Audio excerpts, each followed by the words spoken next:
उत्तराखंड के मुख्यमंत्री पुष्कर सिंह धामी के फोटो का मीम वीडियो बनाकर डालने के मामले में काशीपुर पुलिस ने कार्रवाई की है। आरोपी युवक से पुलिस लगातार पूछताछ कर रही है। आपको बता दें कि काशीपुर के एक युवक ने सीएम धामी का मीम वीडियो बनाकर सोशल मीडिया पर वायरल कर दिया था, जिसके बाद पुलिस ने कार्रवाई की। हालांकि आरोपी के परिजनों ने पुलिस पर आरोप लगाए हैं।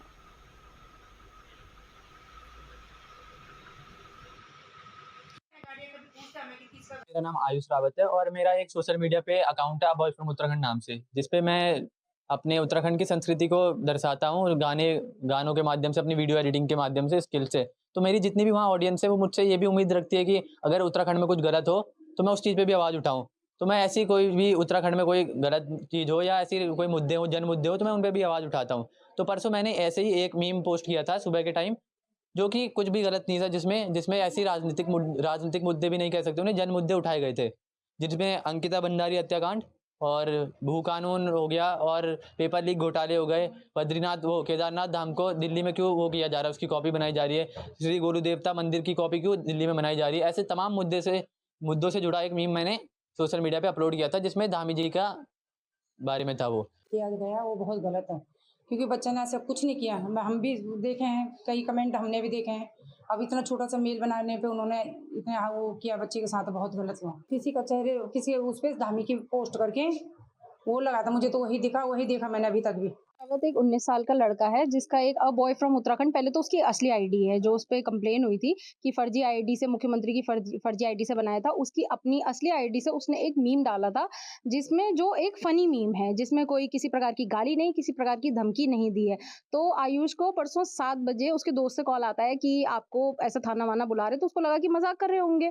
तो फिर उसने बोला नहीं मजाक नहीं कर रहे। तो उसने बोला मैंने गलत नहीं किया, तो मैं क्यों जाऊँ। तो फिर उसको पुलिस एकदम से आती है और क्रिमिनल्स की तरह उसको पकड़ के ले जाती है। फिर उसकी मम्मी को बोलती है आप पहुंचो। उसकी मम्मी यहाँ से, क्योंकि साधन नहीं है, तो पैदल पैदल पहुंचती है। उसके बाद उसको वहां से कुंडेश्वरी थाने ले जाया जाता है और उसकी मम्मी को बोला जाता है कि आप वहां पहुंचो। पहले तो उसे यहाँ गाड़ी में, और वो भी पुलिस की गाड़ी नहीं थी, एक सिविल वाहन था, उसमें उसको पहले थप्पड़ मारे जाते हैं, फिर कुंडेश्वरी ले जाके भी उसको मारा जाता है सिर्फ उस मीम के लिए। देखिए, पहले तो हमें 15 तारीख को एक रिटन एप्लीकेशन प्राप्त हुई थी, जो यहाँ के ही स्थानीय एक अच्छे वरिष्ठ व्यक्ति द्वारा दी गई थी, सम्मानित व्यक्ति द्वारा।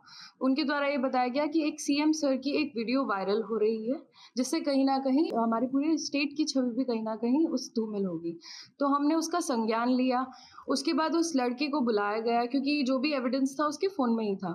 तो उसको बुलाया गया, उसकी काउंसलिंग की गई। उससे जब एविडेंस हमें फ़ोन में मिला, तो हमें ये पता चला कि उसके ही फ़ोन से वो वीडियोज़ जो थी वो क्रिएटेड थी और सर्कुलेटेड थी। और पहली बात है, ये मीम नहीं है। देखिए, मीम होता है जब आप ओरिजिनल वीडियोज़ को कट करके उसको एडिट करते हैं।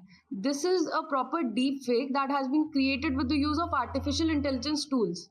और ये इतना सोफिस्टिकेटेड होता है, ये किसी के भी पास इतना आसानी से मिलना मतलब इट्स ऑलमोस्ट नियरली इम्पॉसिबल।